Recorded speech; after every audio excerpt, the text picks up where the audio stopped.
嗨，大家好，欢迎您来到上师厨房。最近去了一趟堪萨斯城，那里的烤排骨特别有名，吃了一次还真是不错。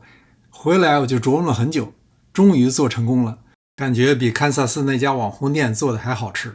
今天就来和大家分享一下。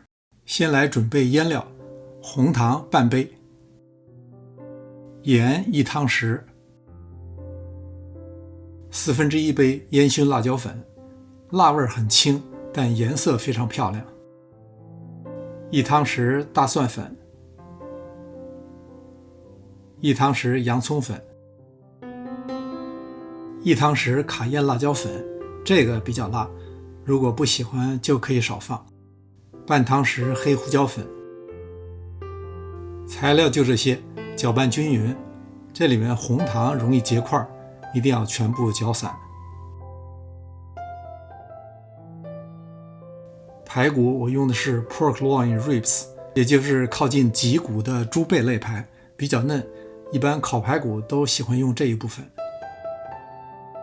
我一共用了2扇排骨，每一扇大约是2.5磅，洗净以后控干水分。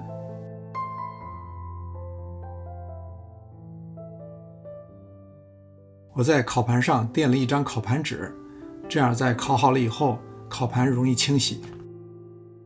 接下来就是抹料，要把刚才调好的蘸料均匀地涂抹在排骨的上下两面和四周。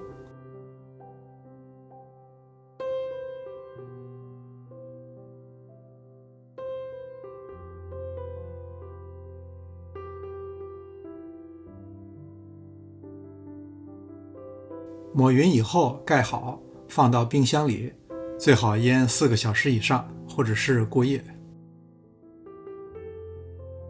第二天腌好以后拿出来，我们看到昨天拌的干料现在很好的糊在了表面，而且颜色也非常漂亮。由于我是腌了2块，所以我想做一个实验，我就想看一看盖着烤和敞开烤到底哪个效果更好一些。但是有一条是确定的，就是低温慢烤。我用的是华氏300度，先烤1个半小时。非常巧，我在超市里竟然还买到了堪萨斯风味的烧烤酱。2扇排骨大约用半杯，再加2汤匙米醋，拌匀以后备用。烤1个半小时以后拿出来，刚才盖上锡箔纸的排骨明显的是比较湿润，当然湿漉漉的烤排骨并不一定是好的，待会儿再看。刷上我刚才调好的烧烤酱，两面左右都要刷到，当然也不要刷得太厚。把2扇排骨都刷均匀以后，再重新放入烤箱，继续烤15分钟。这时再烤就把锡箔纸去掉了。